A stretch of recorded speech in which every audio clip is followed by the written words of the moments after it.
আসসালামু আলাইকুম সবাইকে। এই ভিডিওটিতে আমরা ডিফল্ট প্যারামিটার, অবজেক্ট ডিস্ট্রাকচারিং আর অ্যারে ডিস্ট্রাকচারিং, স্প্রেড অপারেটর সম্পর্কে শিখব ইনশাল্লাহ।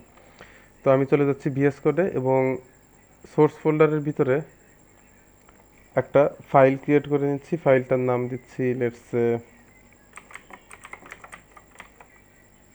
Default dot T S.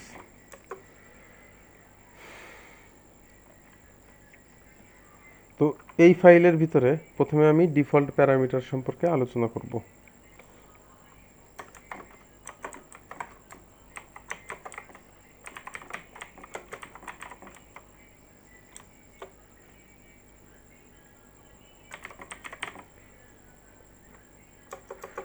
তো ডিফল্ট প্যারামিটার সম্পর্কে শেখার আগে আমি ঝটপট একটা ফাংশন ক্রিয়েট করে নিচ্ছি। যে কোনো ফাংশনেই হবে, যে কোনো ফাংশনে আমরা ডিফল্ট প্যারামিটার সম্পর্কে আলোচনা করতে পারবো। তো আমি অ্যারো ফাংশন বরাবরই আমার একটু পছন্দ, তো আমি অ্যারো ফাংশন একটা লিখে নিচ্ছি ঝটপট। কনস্ট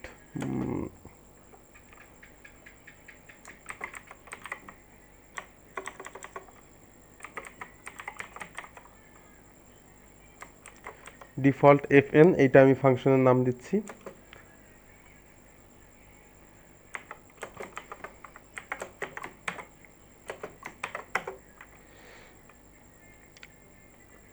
আচ্ছা, ডিফল্ট এফএন না দিয়ে আমরা এই ফাংশনটার নাম অ্যাড নাম্বার দিই। তো অ্যাড নাম্বার কি করবে, এই অ্যাড নাম্বার নামক ফাংশনটা কি করবে, দুইটা প্যারামিটার নিবে। প্রথমটা হচ্ছে নাম্বার ওয়ান, যেটা হবে হচ্ছে একটা নাম্বার। দ্বিতীয়টা হবে নাম্বার টু, যেটা হবে হচ্ছে একটা নাম্বার। তো এই ফাংশনটা কি করে, দুইটা সংখ্যার যোগ করে। For example, return number one plus number two. আচ্ছা, এবার আমি এই ফাংশনটাকে কল দিচ্ছি অ্যাড নাম্বার। দুইটা প্যারামিটার লাগবে এই ফাংশনটাকে কল দিতে, কারণ এই ফাংশনটা তো এই ফাংশনে প্রথম প্যারামিটার হিসেবে আমি লেটস সে 20 দিলাম এবং পরেরটা আমি 40 দিলাম। তো এইখানে ডিফল্ট প্যারামিটার হচ্ছে এই ফাংশনটা দুইটা প্যারামিটার রিসিভ করতেছে, দুইটা নাম্বার রিসিভ করবে। এখানে আমাকে দুইটা নাম্বার দিতেই হবে। হোয়াট ইফ আমি যদি এখানে একটা নাম্বার দিই, একটা নাম্বার দিয়ে আমি রাখতে চাচ্ছি, তো আমি যদি একটা নাম্বার দিয়ে এই ফাংশনটাকে কল করি, এই ফাংশনটা কল হবে না এবং এখানে আমি একটা ইরর খাচ্ছি। এখানে বলতেছে যে দুইটা আর্গুমেন্ট লাগবে কিন্তু একটা পাচ্ছি।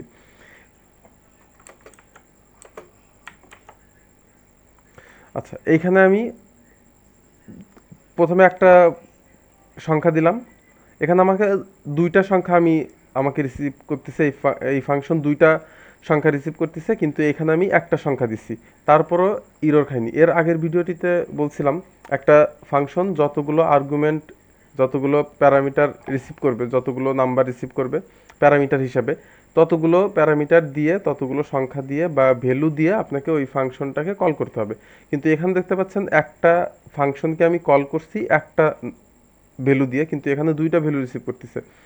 এর কারণে আমি এখানে ডিফল্ট প্যারামিটার হিসাবে এইটা দিয়ে রাখছি যে যদি দ্বিতীয় কোনো ভ্যালু দেওয়া হয় তাহলে তো হলোই, তাহলে তো ভালো, সব ঠিকঠাকভাবে চলবে। কিন্তু যদি দেওয়া না হয় তাহলে ডিফল্ট ভ্যালু হিসাবে 10 নেবে। এই যে ডিফল্টভাবে যে একটা ভ্যালু আমি অ্যাসাইন করে দিচ্ছি, এইটাকেই বলা হয় ডিফল্ট প্যারামিটার। এই নাম্বার টুটা হচ্ছে ডিফল্ট প্যারামিটার, এবং যেহেতু এটাকে আমি বলে দিচ্ছি, এখানে আমার এটা দিলেও চলবে, না দিলেও চলবে। এখানে যদি আমি একটা দিই তাহলে 20 এবং 54 এই দুইটার যোগফল রিটার্ন করবে। যদি আমি এখানে 54 না দেই, শুধুমাত্র 20 দিয়ে কল দেই, তাহলে প্রথম এই নাম্বার ওয়ানের জন্য 20 নিবে এবং নাম্বার টু এর জন্য যেহেতু আমি এখানে দেইনি, তাই ডিফল্ট হিসাবে 10 নিবে। তো আশা করি আপনারা ডিফল্ট প্যারামিটার সম্পর্কে বুঝতে পারছেন। এখন আমরা যেটা নিয়ে আলোচনা করব সেটা হচ্ছে ডিস্ট্রাকচারিং।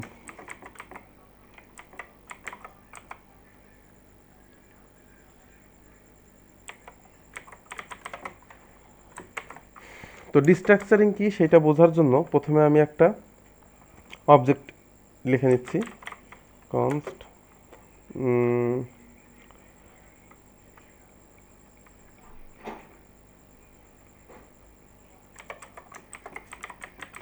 মাই ফ্রেন্ড, এটা হচ্ছে একটা ভেরিয়েবলের নাম, এটা একটা অবজেক্ট, এবং মাই ফ্রেন্ডের একটা নেম থাকবে,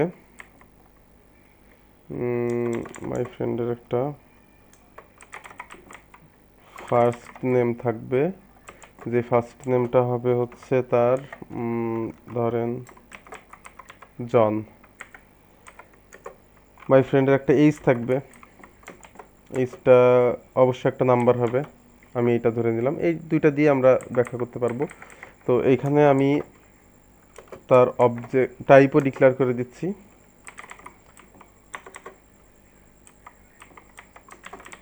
ফার্স্ট নেমটা হবে হচ্ছে একটা স্ট্রিং এবং এইজটা হবে হচ্ছে একটা নাম্বার। আচ্ছা, এইবার অবজেক্ট স্ট্রাকচারিং কি, এইখানে আমি ধরেন আমার ফ্রেন্ডের, মাই ফ্রেন্ড এই ভেরিয়েবলটার ফার্স্ট নেমটা আমি লিখতে যাচ্ছি। তো এখানে আমাকে কি লিখতে হবে, কনসোল লগের ভিতরে আমি যদি একটু লিখি my friend dot first name, এইটা আমি যদি লিখি, তারপরে আমি এটাকে একটু রান করার চেষ্টা করি,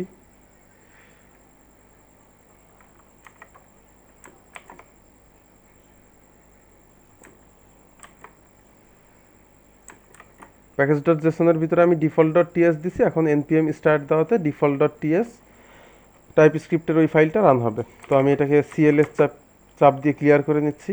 এখন এখানে আমি যদি npm স্টার্ট দেই, তাহলে কনসোল লগের ভিতরে থাকা এই জন, এইটা কনসোল লগের ভিতরে দেখা যাবে, এটা টার্মিনালে দেখা যাবে, কারণ যেহেতু এটাকে আমি কনসোল লগ করছি। তো অবজেক্ট স্ট্রাকচারিং হচ্ছে my friend dot first name, এইটা এইভাবে না লিখে আমি অন্যভাবে লিখতে পারি। যেমন ধরেন কনস্ট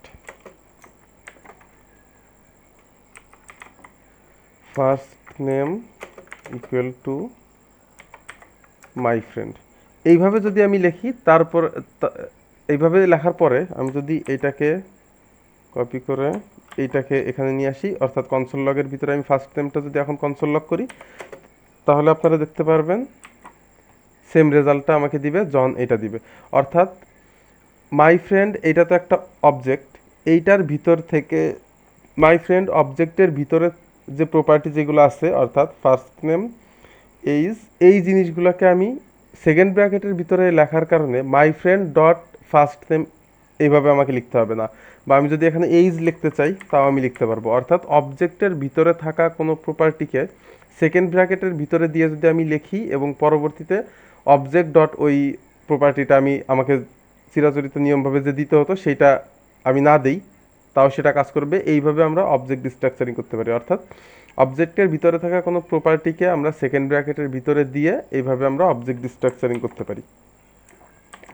এই যদি এখানে আমি দেই, যদি এটাকে আমি সেভ করি, তাহলে আমার ফ্রেন্ড জনের এইজটা আমি এইভাবে দেখতে পারবো। এটা হচ্ছে অবজেক্ট স্ট্রাকচারিং। অবজেক্ট স্ট্রাকচারিং এর অনেক ব্যবহার আছে, প্রজেক্টের ভিতরে অবজেক্ট স্ট্রাকচারিং এর অনেক ব্যবহার আমরা দেখবো ইনশাল্লাহ।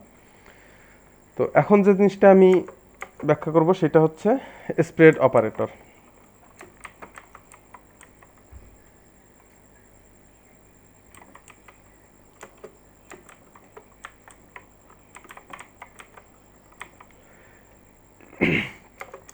তো স্প্রেড অপারেটর, স্প্রেড শব্দের অর্থ হচ্ছে ভাগ ভাগ করে দেওয়া। অর্থাৎ আমি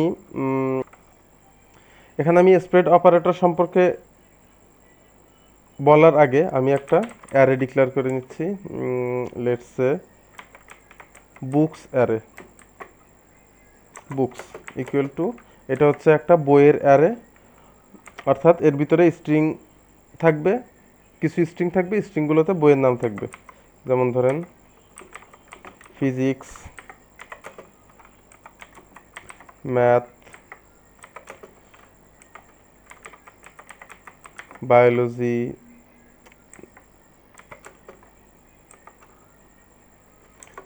আচ্ছা আপাতত তিনটাই রাখি। তো এটা হচ্ছে একটা বুকসের একটা অ্যারে। এর ভিতরে আমি যদি এখন এখানে console.log দিয়ে 3টা ডট দিলাম, তারপরে আমি যদি বুকস লিখি,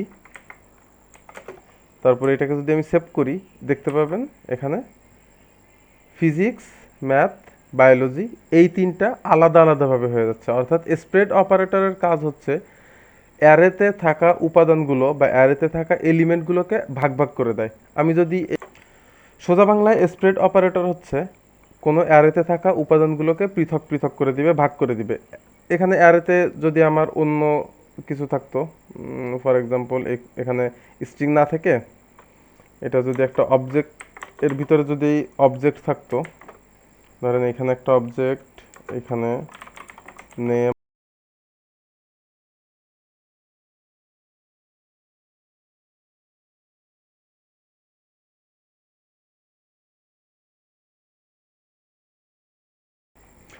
এখানে দেখতে পাচ্ছেন আমি একটা স্ট্রিং, একটা অ্যারে দিছি, অ্যারে লিখছি, অ্যারের ভিতরে 3টা অবজেক্ট আছে।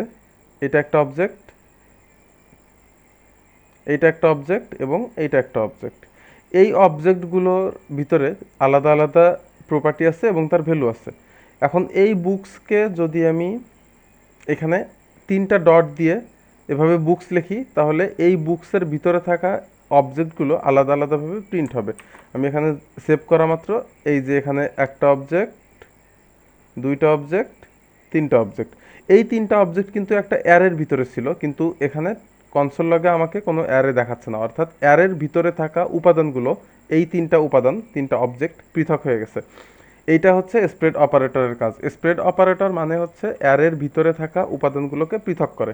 পৃথক করার আরেকটা উপায় হচ্ছে স্প্রেড করা। স্প্রেড করার অর্থ হচ্ছে পৃথক করা, সোজা বাংলায়।